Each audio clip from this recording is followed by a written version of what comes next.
열왕기하 23장 28절에서 37절입니다. 요시야의 남은 사적과 행한 모든 일은 유다 왕 역대 지략에 기록되지 아니하였느냐.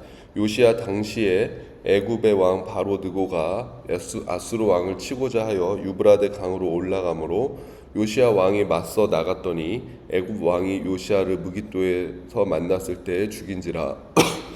신복들이 그의 시체를 병거에 싣고 무깃도에서 예루살렘으로 돌아와 그의 무덤에 장사하니 백성들이 요시야의 아들 여호와하스를 데려다가 그에게 기름을 붓고 그의 아버지를 대신하여 왕으로 삼았더라. 여호와하스가 왕이 될 때의 나이가 23세라. 예루살렘에서 석 달간 다스리니라. 그의 어머니의 이름은 하무달이라. 림나 예레미야의 딸이더라. 여호와하스가 그의 조상들의 모든 행위대로 여호와 보시기에 악을 행하였더니 바로 느고가 그를 하맛 땅 리블라에 가두어 예루살렘에서 왕이 되지 못하게 하고 또 그 나라로 100달란트와 금 1달란트를 벌금으로 내게 하고 바로 느고가 요시야의 아들 엘리야김을 그의 아버지 요시야를 대신하여 왕으로 삼고 그의 이름을 고쳐 여호야김이라 하고 여호와하스는 애굽으로 잡아갔더니 그가 거기서 죽으니라. 여호야김이 은과 금을 바로에게 주니라. 그가 바로 느고의 명령대로 그에게 그 돈을 주기 위하여 나라에 부과하되 백성들의 사람의 힘대로 액수를 정하고 은금을 징수하였더라. 여호야김이 왕이 될 때의 나이가 25세라. 예루살렘에서 11년간 다스리니라. 그의 어머니의 이름은 스비다라. 루마 부다야의 딸이더라. 여호야김이 그의 조상들이 행한 모든 일을 따라서 여호와 보시기에 악을 행하였더라. 아멘. 이 요시야는 남왕국 유다의 선한 왕이었습니다. 유다에서 가장 선했던 두 왕을 뽑으라고 한다면은 히스기야와 요시야를 들 수가 있죠. 특별히 이 요시야는 하나님 앞에 마음과 힘과 뜻을 다해서 전심으로 행했다. 그러니까 결국 그 말씀의 의미는 그 율법을 온전히 이루기 위해서 최선을 다한 왕이었다라고 그렇게 평가를 받고 있습니다. 근데 우리가 이 열왕기서를 보면은 참 이 선한 왕이고 하나님 앞에 뜻을 다하고 하나님을 섬기는 왕이라고 할지라도 가끔가다 정치적으로 이렇게 지혜롭지 못한 판단을 하는 경우를 본 적이 있습니다. 예를 들면 이제 초대 그 여호사밧 왕 같은 경우도 보면은 하나님을 잘 섬기는 왕이었는데 그렇게 북이스라엘의 아합 왕과 이렇게 사돈을 맺고 같이 뭔가 이제 아람하고 막 전쟁을 벌이고 그런 일들을 또 볼 수가 있고, 히스기야 왕 같은 경우에도 뭐 아수르의 사네립은 또 하나님 앞에 기도함으로 그 위기를 또 극복하고 전쟁에서 이겼지만은 바벨론에서 스파이를 보내지 않습니까? 사절단을 가정한 스파이를 보냈을 때 지혜롭게 그거를 잘 파악하지 못하고 거기서 나라의 모든 국강과 그 군사력을 다 이렇게 오픈하는 그런 모습을 볼 수가 있습니다. 오늘 이 요시야 왕도 보면은 이 정치적으로 잘못된 판단을 함으로 인해서 그의 왕으로서의 이 생명이 금방 끝내게 되는 것을 볼 수 있는데, 참 이게 굉장히 그래서 안타까운 그런 모습 중에 하나입니다. 29절 보면은 요시야 당시에 애굽의 왕 바로 느고가 아수르 왕을 치고자 하여 유브라데 강으로 올라가므로 요시야 왕이 맞서 나갔더니 애굽 왕이 요시야를 무깃도에서 만났을 때 죽인지라. 그러니까 굉장히 허무하게 그 요시야 왕의 죽음에 대해서 언급하고 있는데, 이때 당시에 그 역사적인 상황을 보면은 지금 바벨론이라는 나라가 굉장히 부상하고 있는 것이죠. 그래서 그 바벨론이 이미 아수르의 많은 성읍들을 점령한 그런 상황에서 아수르가 최후의 발악으로 진짜 바벨론하고 지금 싸움을 벌이는데, 지금 이 이집트 입장에서도 보니까는 이 바벨론을 그냥 두면 자기한테도 위협이 될 것 같으니까 지금 아수르하고 연합군을 이렇게 형성해서 무깃도가 굉장히 요충지거든요. 거기서 이 바벨론 군대하고 싸우려고 군사를 이끌고 올라가는 그런 모습입니다. 근데 어쩔 수 없이 이 이집트에서 이 무깃도까지 가기 위해서는 이스라엘을 지날 수밖에 없는데, 그러니까 내가 거기를 지나갈 테니까는 괜히 오해하지 말고 나하고 싸울 생각하지 말아라, 그렇게 하고 이제 가려는 거예요. 근데 이 요시야는 아수르를 굉장히 견제하고 있었습니다. 뭐 아수르한테 당한 것도 있고, 그러니까 저 아수르가 이번 기회에 아예 망했으면 좋겠는데 이 이집트가 거기를 지지한다고 하니까는 그 느고를 막기 위해서 요시아가 바로 이 군사를 데리고 바로 무깃도에서 이 이집트 군대하고 전쟁을 벌이는 그 모습을 볼 수가 있습니다. 역대하에 보면 이 내용이 좀 자세하게 기록되어 있는데 느고 왕이 그래요. 이거 지금 하나님이 시키신 일이다. 그러니까는 그냥 있어라, 가만히 있어라. 근데 요시아가 그 이야기를 듣지 아니하고 가서 한판 이렇게 붙게 되는데 거기서 이제 화살에 맞고 치명상을 당하고 그곳에서 바로 이 요시아가 죽임을 당하게 됩니다. 그래서 이제 거기서 죽고 마는 것이죠. 그러니까 참 안타까운 그런 모습 중에 하나입니다. 종교적으로 굉장히 하나님 앞에서 선을 행했던 그런 왕이고 또 백성들이 존경하고 사랑했던 왕이고 굉장히 이 통치와 다스림을 잘하는 왕이었는데 외교적인 그런 문제에 있어서 지금 이 잘못된 선택을 하는 바람에 그의 통치가 하루 아침에 다 끝나 버리게 되는 것이죠. 근데 진짜 심각한 문제는 그 뒤를 이어서 여호와 하스가 이제 왕이 되고 그 다음에 이제 나중에 여호야김으로 이름이 바뀌는 엘리야김이 이렇게 왕으로 급변하게 되는데 그러니까 요시아가 죽음으로 인해서 이 나라의 어떤 운명이 더 이상 일어나지 못하는 거예요. 그대로 이 유다는 추락의 길을 걷게 되는 것이고 이제는 뭐 더 이상 세워지지 못하고 패망의 길을 걷게 됩니다. 우리나라도 그 조선 말기의 역사에 보면은 그 정조 대왕이 좀 더 오래 통치했으면은 우리나라 조선 말기가 어떻게 됐을지 모른다 뭐 그런 평가들이 있더라고요. 근데 그런 것처럼 참 이 요시아가 좀 더 나라를 오래 통치했다고 한다면은 아마 유다도 더 오랫동안 나라가 지속되지 않았을까 하는 그런 이제 아쉬움이 있는 것이죠. 그래서 이거를 보면서 우리가 이걸 어떻게 해석해야 될까? 과연 이 요시아가 이런 판단을 하고 이렇게 그의 통치가 끝난 것을 어떻게 해석해야 될까? 그러니까 어차피 이 신앙이 좋은 그 요시아라고 할지라도 이런 어떤 실수와 또 한계가 분명히 보인다라는 것이고 그렇기 때문에 또 오늘을 살아가는 우리에게 있어서는 우리가 또 이 위정자들을 위해서 리더들을 위해서 통치자들을 위해서 기도해야 될 부분 중에 하나가 또 이런 부분인 것 같습니다. 이 외교적인 또 문제에 있어서 어떤 선택을 하느냐가 그 나라의 어떤 그 국운을 바꿀 수가 있기 때문에 우리가 또 그 지혜를 하나님께서 주셔서 이 옳은 선택을 하기를 뭐 우리나라도 그렇지 않습니까? 아무리 민주주의라고 한다라고 할지라도 대통령이 누구가 되느냐에 따라서 그 나라의 모습과 정책이 180도 다 바뀌잖아요. 뭐 미국도 마찬가지고 다 마찬가지지 않습니까? 그러니까 결국은 그 통치자가 어떤 선택을 하느냐가 이 나라의 갈 길을 이 결정하게 되는데 하나님의 또 뜻대로 하나님께서 또 지혜를 주셔서 이 나라를 좀 살리는 방향으로 세워지는 방향으로 부강하고 부흥하는 방향으로 갈 수 있기를 우리가 또 기도해야 될 줄로 믿습니다. 30절 보면은 신복들이 그의 시체를 병거에 싣고 무깃도에서 예루살렘으로 돌아와 그의 무덤에 장사하니 백성들이 요시아의 아들 여호와 하스를 데려다가 그에게 기름을 붓고 그의 아버지를 대신하여 왕으로 삼았더라. 이 요시아를 이제 장사하고 당연히 다윗의 후손 요시아의 아들 중에서 왕이 나와야 되는 것이죠. 그래서 여호와 하스를 왕으로 세우는데 그의 나이가 이제 31절 보면 23살에 이 여호와 하스가 왕이 되었다라고 기록하고 있습니다. 근데 여호와 하스의 통치는 3달밖에 되지 않아요. 3달만 이제 통치하는데 근데 이 3달의 기간 동안 32절 보면 그 평가를 보면은 여호와 하스가 그의 조상들의 모든 행위대로 여호와 보시기에 악을 행하였더니 그러니까 요시아가 통치하는 거의 한 20년을 요시아가 통치하지 않습니까? 근데 요시아가 통치하는 그 시절 이 요시아가 정말로 그 믿음과 신앙을 일으키기 위해서는 20년이라는 그 시간이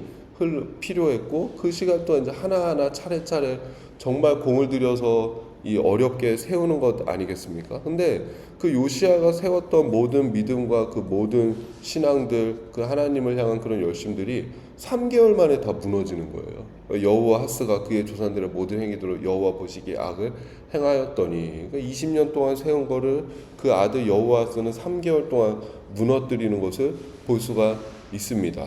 그러니까 사실은 우리가 보면 뭐든지 짓는 거는 너무나 어려워요. 짓고 세우는 데는 굉장히 오랜 시간이 걸립니다. 예수님 당시에 그 예루살렘 성전을 제3성전, 헤롯 성전이다라고 그렇게 부르는데, 이 헤롯은 에돔 출신이거든요. 근데 유대인들한테 자기가 유대인의 왕으로서 인정받고 싶은 거예요. 그래서 유대인 아내를 삼기도 하고 그렇게 하는데, 또 그 중에 하나가 뭐냐면 바로 이 성전을 새롭게 리모델링, 보수 개축해가지고 그 성전을 아름답게 지어서 유대인들의 마음을 살려고 했었어요. 그래서 BC 20년 전부터 이 헤롯 대왕의 건축이 시작되는데, 헤롯 대왕이 죽고 나서도 이제 막 안에 리모델링하고 뭐하고 해가지고 65년에 완공이 됩니다. 네로 시대 때 그 예루살렘 성전이 완공이 돼요. 그래서 거의 80년이라는 시간을 통해서 이 예루살렘 성전을 지었는데, 근데 예루살렘 성전이 무너지는 것은 그로부터 5년 뒤 이 로마의 티투스 장군이 70년에 예루살렘을 정복하고, 그럼 하루아침에 이 성전을 다 무너뜨리는 거예요. 그래서 뭐 지금은 서쪽 벽, 통곡의 벽 하나만 남아 있는 거 아니겠습니까? 그러니까 보면은 짓는 데는 80년이 걸렸는데 그 성전이 무너지는 것은 뭐 1년도 안 걸린 것이죠. 며칠 만에 그 성전, 하루아침에 그 모든 것이 다 무너졌다라는 것입니다. 그러니까 모든 게 다 마찬가지죠. 세우는 거는 어렵지만은 무너뜨리는 거는 너무나 쉽습니다. 하루면은 다 무너집니다. 근데 우리의 신앙도 마찬가지인 것이죠. 우리가 이렇게 이 신앙을 세워가는 일은 어려운 일이에요. 그래서 여러분, 우리가 신앙생활하면서 왜 이렇게 어렵나? 뭐 하나 이렇게 자리 잡는 거, 뭐 예배 하나 자리 잡는 거, 기도 하나 자리 잡는 거, 내가 말씀 묵상하는 거 자리 잡는 거, 아니면 뭐 어떤 사건들 앞에서 내가 흔들리지 않는 것들, 왜 나는 뭐 이렇게 몇십 년 신앙생활 했는데도 뭐 툭하면 흔들리고 무너지고 뭐 이렇게 어렵나? 그러니까 그거 자체가 사실은 어려운 일이라는 거예요. 그러니까 저도 이렇게 목회를 해보지 않습니까? 목회를 해보면은 정말로 뭐 우리는 그렇게 얘기할 수 있죠. 뭐 주일 예배가 뭐 전부냐, 신앙의 전부냐, 주일 예배보다 중요한 게 일주일의 그 삶이 중요하다. 당연히 맞는 말이지만은 세상과 우리가 구별되는 첫 번째 모습이 뭡니까? 주일에 세상 사람들은 쉬고 놀러 가고 자기가 하고 싶은 거 하고 그렇게 하지만은 우리는 뭐 피곤하든 뭐 어렵든 그 뭐 쉬고 싶든 놀러 가고 싶든 어쨌든 간에 예배가 첫 번째 우선순위로 자리 잡는 것, 그것이 세상 사람과 우리의 다른 점 아니겠습니까? 저희는 또 뭐 오전 예배니까 또 오전에 일어나기 얼마나 힘들어요. 근데 이게 그래서 보면은 야, 이거 하나 정착하는 것도 참 이게 쉬운 게 아니다. 어쨌든 주일에 꾸역꾸역 나와서 하나님 앞에 나와서 머리를 조아리고 무릎 꿇는 거, 그거 자체가 믿음이 있다는 증거구나. 저는 이제 솔직히 그런 생각이 들어요. 제가 목회를 이렇게 해보니까.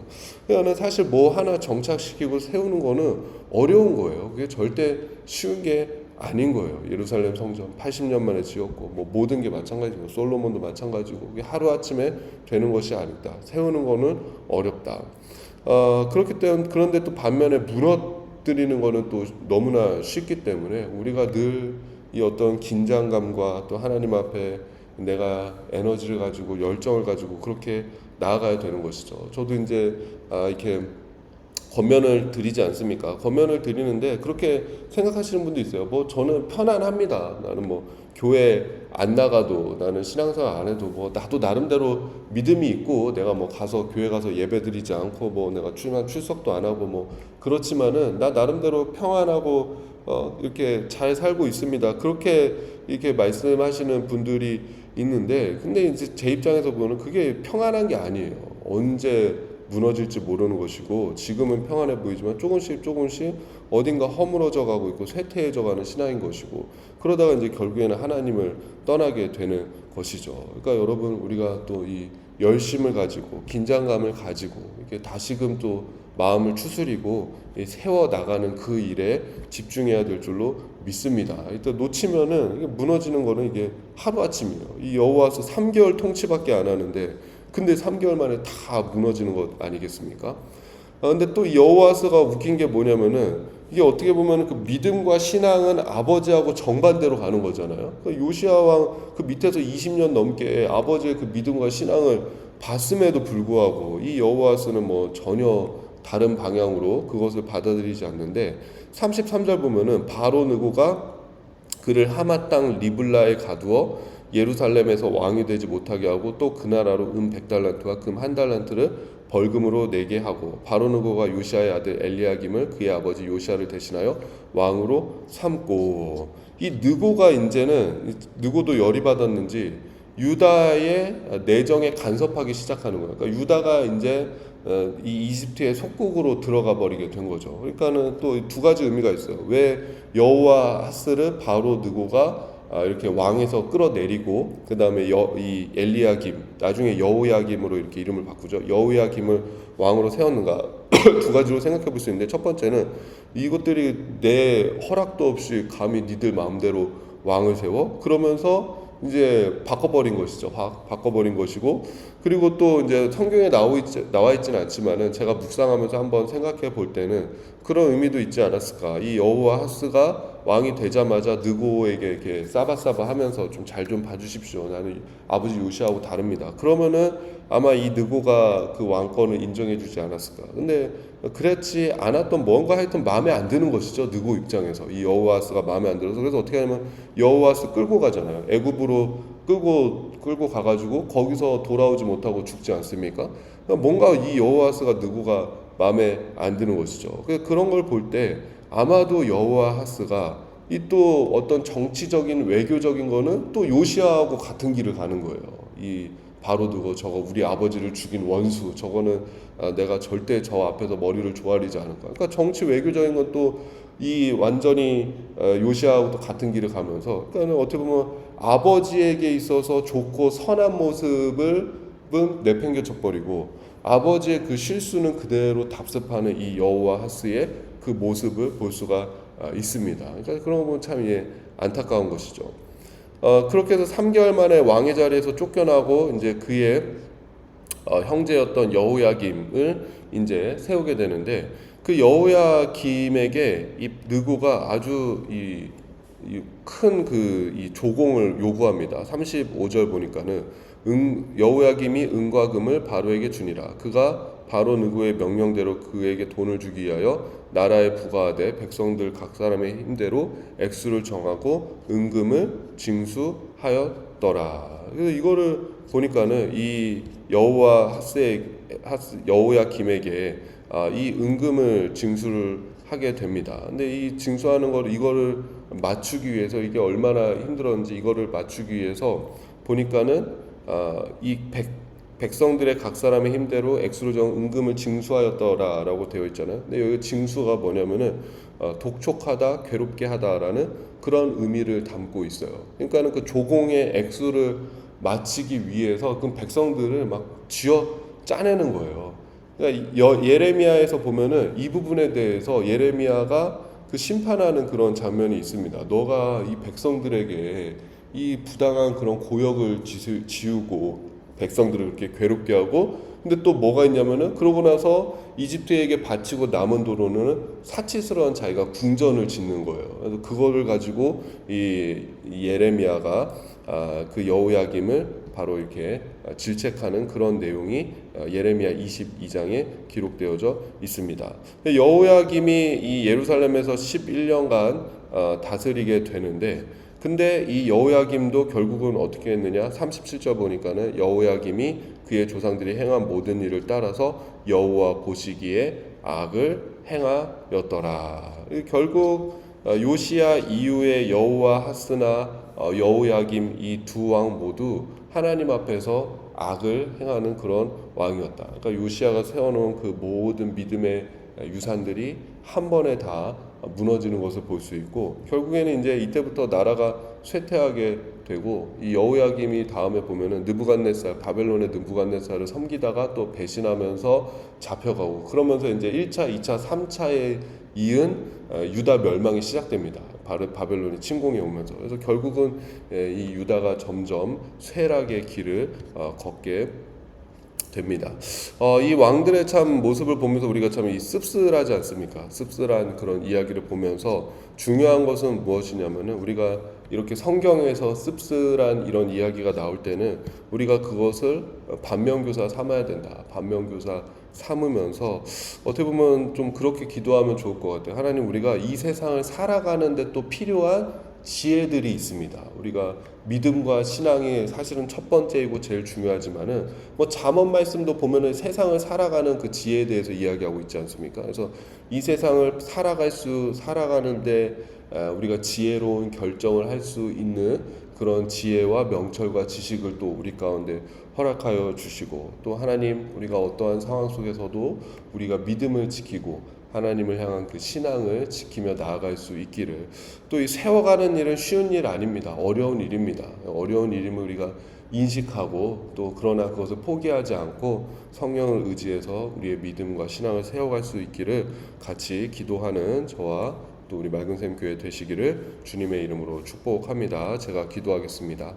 하나님 아버지, 요시야 때에 세워놓은 그 아름다운 신앙의 유산들, 업적들, 그 믿음의 모든 모습들이 3개월 만에 무너지고 11년 만에 다 무너지는 것을 보게 됩니다. 세우기는 어려워도 무너지는 것은 쉽습니다. 하나님, 우리의 믿음을 세워나가는 일이 때로는 고달프고 힘들고 어렵게 느껴질 때가 있습니다. 또 지치고 피곤할 때가 있습니다. 그러나 이 일 자체가 원래 쉬운 일이 아님을 기억하게 하여 주시고, 그러나 포기하지 않게 하여 주시옵고, 성령을 의지하고 주님을 의지함으로써 하나님 우리의 믿음을 더욱더 견고하게 세워나갈 수 있도록 주님 우리와 함께 하여 주시옵소서. 하나님, 요시야 왕 하나님 앞에 선한 왕이었고 최선을 다한 왕이었고 율법을 온전히 지킨 왕이었지만은 안타깝게도 정치 외교적으로 잘못된 판단을 함으로 그 유다가 결국은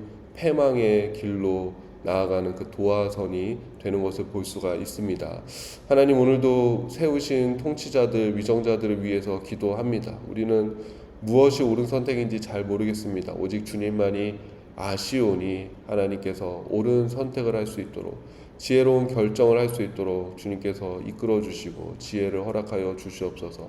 또 이 세상을 살아가는 데 필요한 지혜와 지식들이 있습니다. 하나님, 우리가 또 삶 속에서 수많은 결정들을 해야 되는데 그때마다 하나님 옳은 결정, 지혜로운 결정을 할 수 있도록 하나님이 우리를 붙들어 주시고 인도하여 주시옵고, 또 모르는 것이 있다면 하나님의 뜻을 물을 수 있는 겸손함도 우리 가운데 허락하여 주시옵소서. 오늘도 주님의 집을 세워나가고 믿음을 세워나가는 이들을 격려하시고 축복하여 주시옵소서. 감사드리며 예수님의 이름으로 기도드립니다.